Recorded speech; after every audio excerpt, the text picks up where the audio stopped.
Hello, good morning, good afternoon, good evening, and good night, and welcome to Prog Chattery 777. So for this video, I decided to do something a little bit different. I thought I would tackle the age-old question, what's the deal with progressive rock? What is progressive rock? Is it a genre? Is it a style? Is it an attitude? Is it a way of doing things?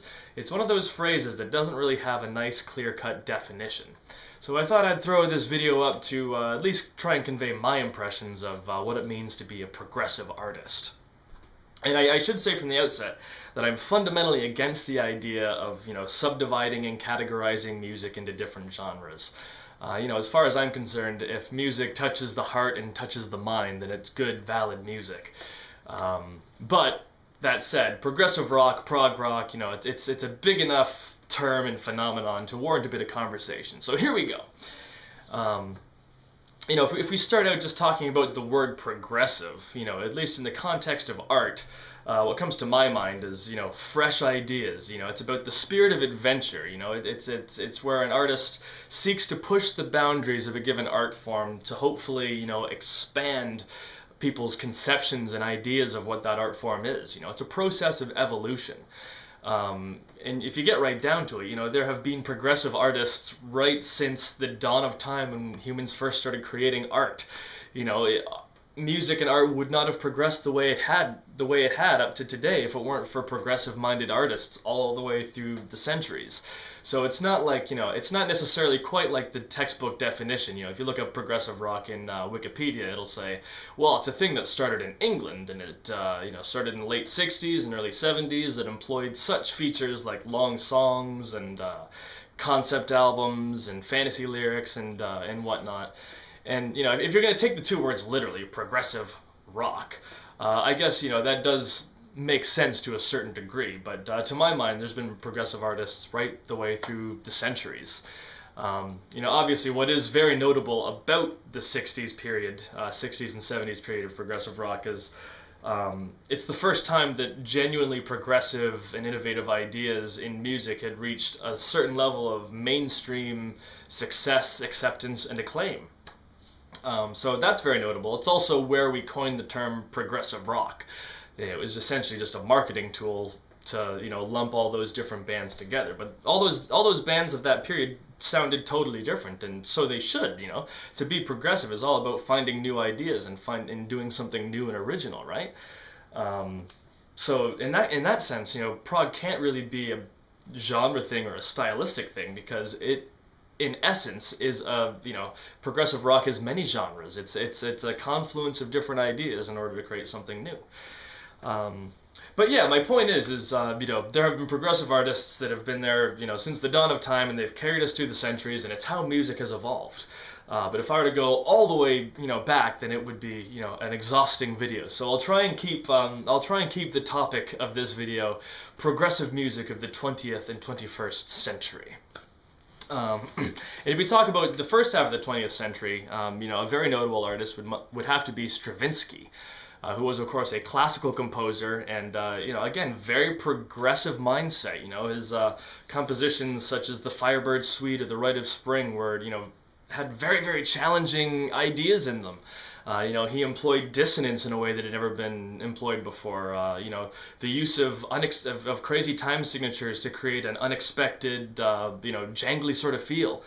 And his compositions are very loud and abrasive. Famously with the Rite of Spring, when Stravinsky debuted it in Paris, it was such a challenging piece of music that it resulted in the audience going into a riot. So, in essence, you could say Stravinsky can lay claim to holding the first mosh pit, which is quite interesting. Also notable in the early 20th century is Robert Johnson, blues pioneer. Obviously, if we're thinking of progressive rock, we wouldn't think of Robert Johnson as being a prog artist, but, in his time, he had a very progressive mindset, when he was developing that style, those blues licks and that style of singing, and storytelling, it was completely new. It was fresh ideas. And Robert Johnson would go on to lay the foundations for both blues and rock music. So he was enormously influential and, in the context of his time, extremely progressive and innovative. So, he's obviously worth mentioning. You got to talk about jazz if you're talking about the first half of the 20th century. The whole concept and creation of jazz is, in essence, a very progressive thing. And even though, in the 1920s, 1930s, jazz would become commercialized, and, the swing bands and swing music that was so popular, it was a commercial thing.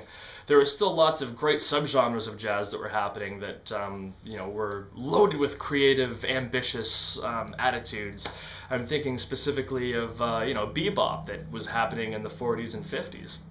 Artists like Charlie Parker, Thelonious Monk, John Coltrane, Dizzy Gillespie, these guys they all had that progressive mindset, and they were taking the best elements of the swing music of the 30s, and they were, applying new, fresh ideas. They'd have a quick melody with a very fast tempo, and then they would improvise, and there was a certain fearlessness about bebop that embodies that progressive spirit that I keep talking about. Then when we get to the 1950s, the arrival of rock and roll, that's obviously a very, very significant moment. The most significant moment about the 50s really is, how music began to be marketed. It is the start of the music industry that we've kind of come to know, and that has gone on to die recently. But the 1950s really is the start of the recording industry, and what's notable about it is that that new style of music, rock and roll, was specifically marketed to teenagers, and that's something that had never been done before. And it in essence has it marks the start of pop culture as we know it today. And even though none of this has a whole lot to do with prog rock or progressive music, the establishment of that recording industry is what would eventually give the giant prog bands of the 70s a platform to take over the world, if you like. So that's very, very notable. And it's not to say that Elvis certainly wasn't a progressive act, but if you're talking about 50s rock and roll, you just got to say Elvis and how he did the pelvis to piss off the previous generation and all that. But yeah, we'll move on to the 1960s, and this is where things get musically a lot more interesting. Particularly in California, the west coast of the United States, where there was a counterculture developing. The hippie movement was starting to grow strong, and because it was a counterculture, it had very progressive ideas. They wanted free sex, and they didn't want the war, and there was a lot of youthful new ideals that were going on in this culture, and as such, they provided a perfect audience for progressive-minded artists to unleash, a new form of music. And there was all kinds of cool stuff going on in California at the time that became, psychedelic rock, which of course would later go on to influence, classic prog rock or whatever. Obviously, a very notable, album from this period is Pet Sounds by the Beach Boys. Now, I admit I'm not a huge Beach Boys fan, but I recognize the impact and significance of Pet Sounds. Pet Sounds, in a lot of ways, it marks the beginning of a lot of things. In terms of new recording attitudes. They recorded things that were not musical instruments, which is that was a completely new thing at the time, and very, very revolutionary. And it's hugely influential on the prog thing. Pet Sounds is also the first time where we can see, a single album, being heralded as the piece of art. Prior to that, it was very much a singles market. It was all about, oh, here's this song, and a full album would usually be like a compilation or something. But Pet Sounds was an album in and of itself. And again, this is, things that would lay the foundations of, progressive rock that developed in the 70s. But if we're talking about the West Coast in the mid-60s, that's surely the most influential, creative force at that time must be Frank Zappa. I'm a self-admitting Zappa obsessive. I think he was an absolute genius and a true archetype, a Renaissance man of the 20th century. He was a musical master. If you really simplify it, you could say, well, Frank Zappa was a classical composer who earned a living playing rock music. But he truly was a master of all forms of music, and he was enormously influential throughout his entire career. And in the 60s, I think it was his open-minded attitude that was so influential. In the 60s, he was incorporating the classical influence with the pop influence. He was making musicians play classical lines in a rock context that had never really been done. It was extremely experimental with all kinds of tape loop experiments. He was truly fearless. He also incorporated a lot of social satire into his music, which is brilliant. So Zappa was enormously influential. And in the context of the progressive rock story, I think it's his debut album with the Mothers of Invention, Freak Out, which can lay claim to being one of the significant moments. Because, of course, Freak Out would go on to influence Sgt. Pepper's Lonely Hearts Club Band by the Beatles. And Sgt. Pepper is, of course, another hallmark moment in the story of prog. And I think the reason why that is it does have those kind of proggy ideas. Sgt. Pepper is a concept album about a fictional concert by a fictional band. And the Beatles at this point had already well established that they're the biggest band in the world, and they wrote so many fantastic songs. But you cannot overstate the influence of the Beatles. But with Sgt. Pepper, at least around the world, it said, wow, here's this major commercial band, this insanely successful band, and they're doing, they're playing with these daring, new, fresh ideas, and that sent shockwaves around the world, particularly in England. And now we're getting into the late 60s and, the dawn of, progressive rock as we know it. I think the music scene in England, in the mid-60s, it had been largely, British bands playing blues music, very influenced by American music. And, over time they started incorporating, that blues influence became a little jazzier, and, there was some folk elements that were coming into it. And, eventually there were some classical elements as well.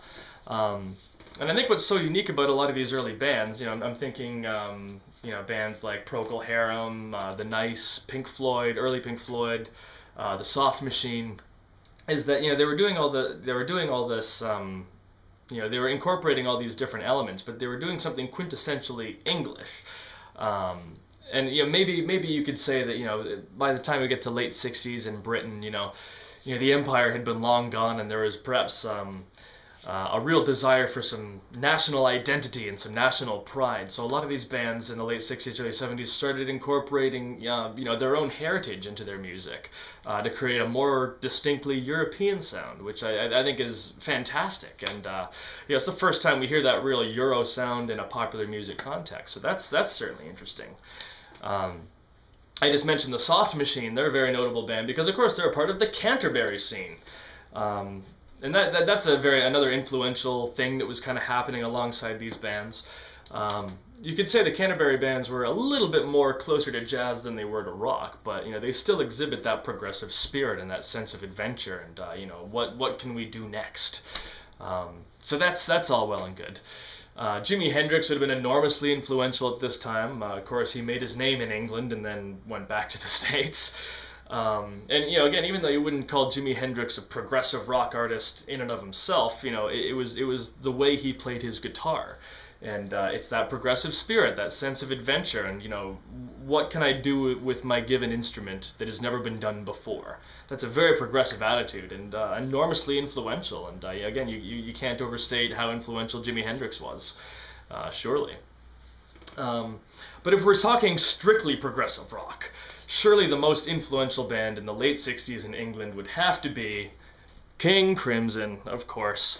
There's Frank Zappa is one of my all-time favorites, and King Crimson is another, very, very major, and important band to me. And with King Crimson's debut album, In the Court of the Crimson King, that really lays the foundations, and it opened the doors for, progressive artists and progressive music, progressive rock, to launch into the mainstream. Court of the Crimson King is an album that is just so, brimming with ideas. There's heavy rock influences, there's classical influences, there's improvisation on it. The lyrics have a astounding depth to them. And it's just a monumental album, and it takes all of those disparate elements and it puts it into such a good coherent package. And of course, when King Crimson was touring live, they played this music with an almost frightening precision. And even though songs like 21st Century Schizoid Man and A Man, a City were so frantic and loud and bombastic, They still exercised an incredible discipline, and again, it lays the groundwork for all those other proggy bands that came out in the '70s. And what can be said? The Court of the Crimson King is a phenomenal album, and it sold extremely well. It was a commercially successful album. It made King Crimson internationally renowned overnight. That's really saying something. And none of the musicians were established either. They were all nobodies before Crimson. So that really conveys the power of the music.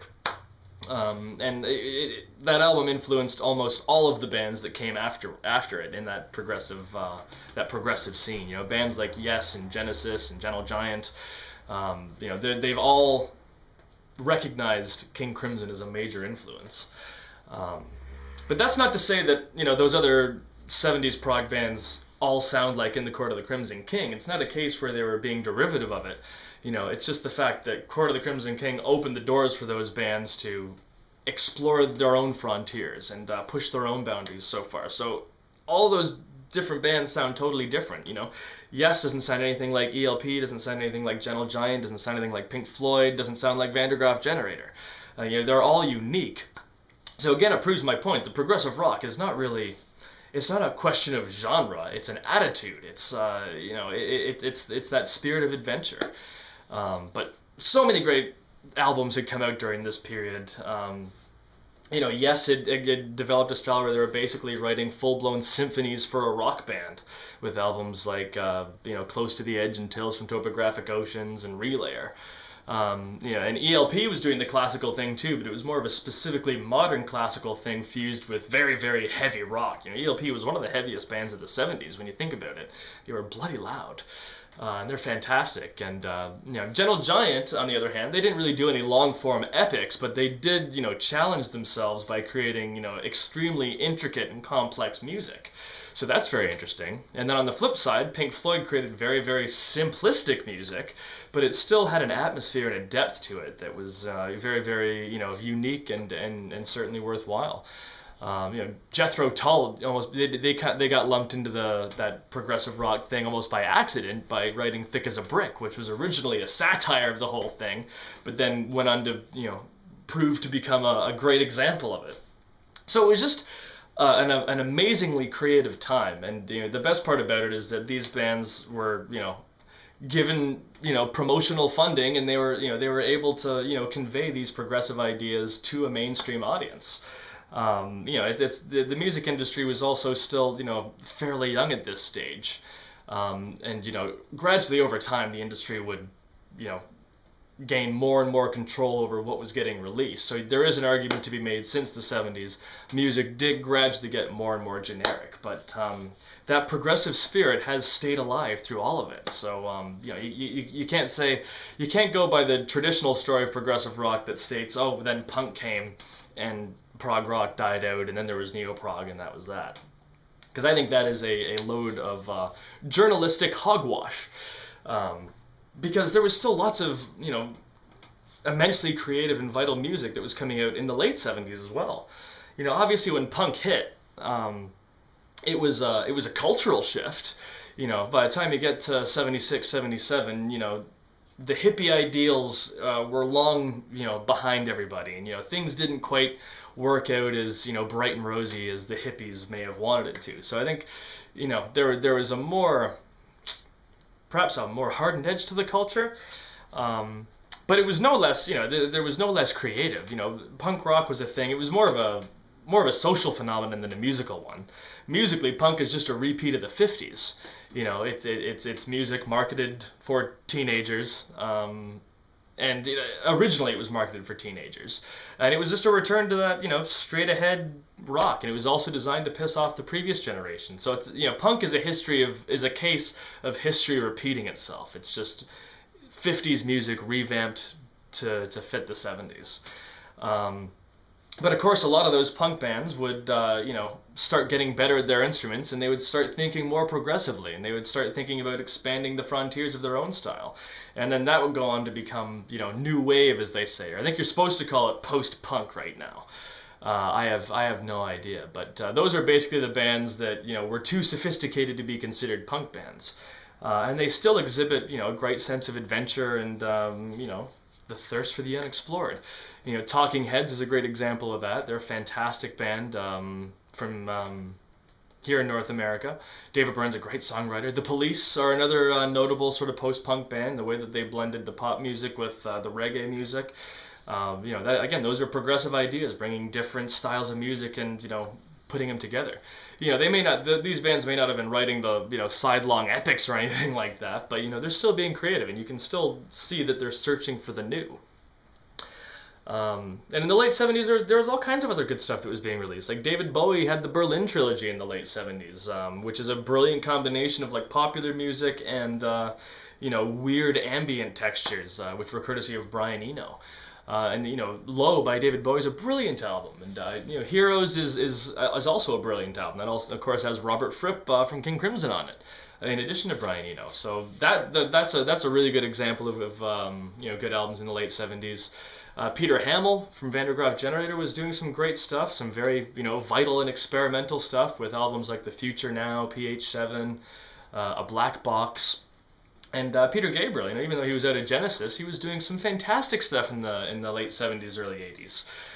Particularly with his third and fourth self-titled albums, where he started implementing the world music influence. And he was enormously influential on 80s music because then everybody started doing the world music thing. But Peter Gabriel started it. And he also did lots of weird things, like he'd make sure his drummers didn't hit any cymbals on any of the albums. So that gives them, those are interesting, new, creative ideas. There's a fearlessness about that. And then, of course, Peter Gabriel will go on to write one of the most brilliant, art pop albums ever with So. So, that can't go unmentioned. Also, who can't go unmentioned, the late 70s marks the starting point for Kate Bush, who was, again, another one of the most brilliant, intelligent pop writers ever. And I think her work, again, even though it is poppier, it certainly has, strong roots and connections to, the original prog movement in early 70s. And I mean, it was there's all kinds of bands too. It wasn't exclusive to England. I should point that out. Other bands in the early 70s that were really good. There's obviously Focus from the Netherlands, Premiata Fornaria Marconi from Italy, or PFM, or award-winning Bakery. And then there's other bands from Europe that I haven't really heard quite so much, like Magma, which I really want to get into, a French band, and Can from Germany, and Tangerine Dream, also from Germany. So the influence of progressive rock went right through to the end of the 70s into the 80s. Even bands like Rush had gained a lot of success. Rush had become huge by the time the 80s had started, and they're almost like a second generation prog band because they obviously came from North America, and they were clearly influenced by the 70s, the English prog stuff that was coming out. But Rush is a great example of a band that really embodied that progressive spirit right through the end of their career, because they changed styles several times. They always exhibited that thirst for adventure. So progressive rock certainly survived punk. There's a cultural shift and maybe a little shift in taste, but there were always vital artists at that period. And as we get into the 80s, the influence again is still there. I think prog was hugely influential on metal. You think of the thrash bands that came out, your Metallica, Slayer, Megadeth, Anthrax. All those bands were seeking to push the frontiers of hard rock and metal music, and they did so by the lightning fast tempos and the ridiculous guitar solos. And as far as metal is concerned, when the thrash metal hit, that developed an entirely new style of drumming. Metal drumming it really is a league of its own. It ain't jazz and it ain't rock, although it's rooted in both of those things. That whole approach to drumming was a very new progressive thing in the 80s. And I'm not about to call Metallica a progressive rock band, but when you look at an album like Master of Puppets, it certainly captures that progressive spirit, and there's a fearlessness, and there's an attitude behind songs like Master of Puppets that show a band, really trying to push the frontiers of their own capabilities as writers and as players, and that in itself is an incredibly progressive thing. So yeah, prog definitely lives on in metal, and it has continued to do so, right to this very day. Um, as we get towards, closer towards the 90s, there's another freaky scene going on in California, and we got all kinds of cool bands like Tool and Primus and Mr. Bungle, and even early Red Hot Chili Peppers in their really early days. They were doing some freaky stuff. But Primus is obviously very, very notable, with albums like Sailing the Seas of Cheese and Pork Soda. They created something very unique and special that captures that progressive spirit. Tool is obviously very notable. They were kind of rooted in the grunge thing that was happening in the 90s. But, they got exponentially better with each album, and every album, became deeper and deeper. And Tool went on to release some phenomenal albums in the 2000s with Lateralis and 10,000 Days. It was brilliant. And of course, Mr. Bungle. I mean, Mr. Bungle is really must be mentioned. If you have any interest in progressive rock, you must get Mr. Bungle in your life. It is absolutely brilliant. They only did 3 albums. Each album is completely different from one another, and it's totally original. There's absolutely nothing derivative about Mr. Bungle. There's an argument to be made that a lot of the progressive bands that came out, in the 80s, 90s were derivative of the English 70s thing. I'm thinking of Marillion as one example. Not to knock Marillion. But Mr. Bungle is not derivative at all. It is absolutely original, and it really captures that spirit of adventure on a massive scale. The 90s also featured Dream Theater, of course. And don't get me wrong, I love Dream Theater, but they're another case of a band that might be a little bit derivative.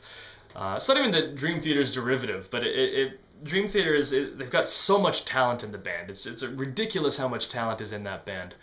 But, they create a style of progressive music that is so definitively prog that it's almost boring. There's not much to talk about. You listen to it and it's like, yep, that is as prog metal as you could possibly get. So there's an argument to be made that even though Dream Theater does all like the prog cliches, they're not necessarily quite as forward-looking or fearless as, other bands that came about.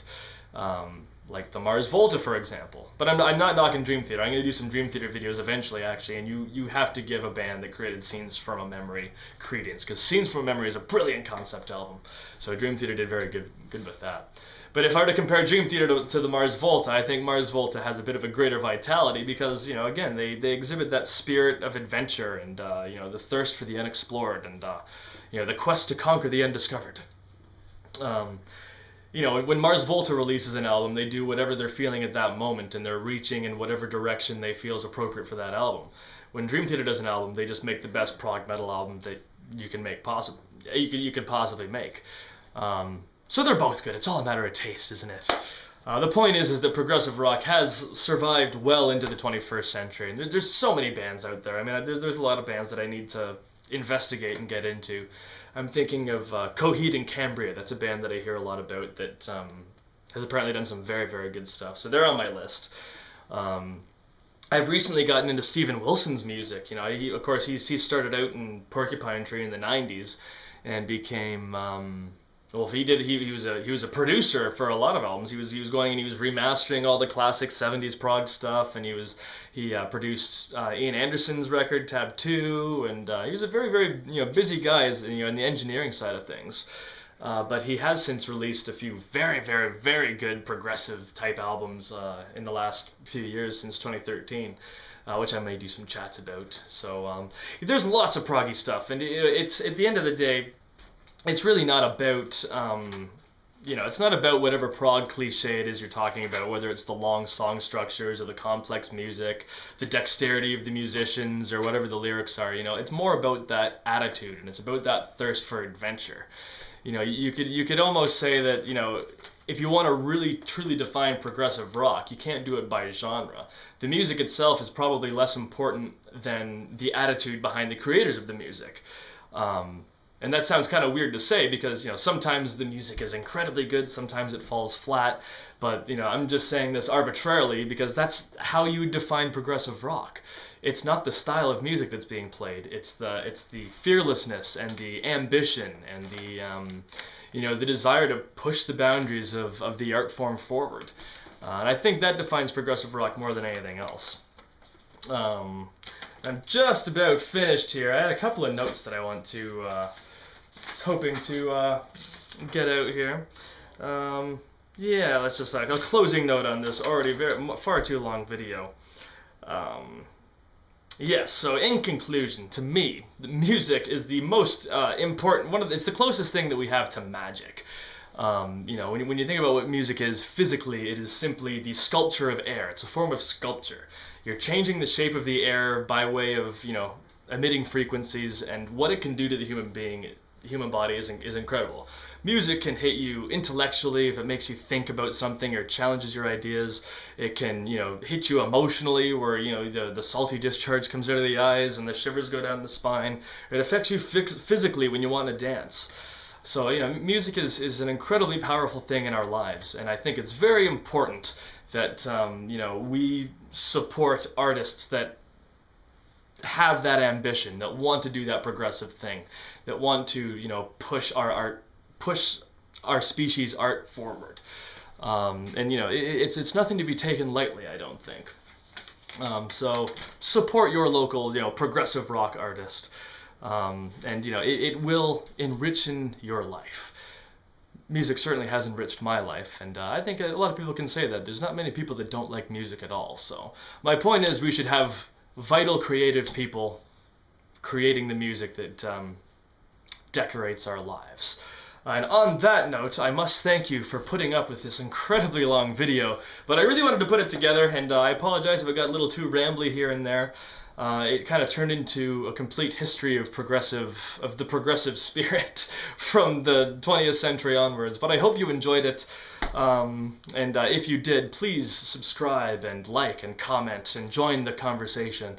And stay tuned for some more videos. I've got lots of Rush stuff coming up. I've got one more Mars Volta album to release, and there's going to be all kinds of videos coming to this channel. So thanks for watching, and you'll see me in the future. Take care.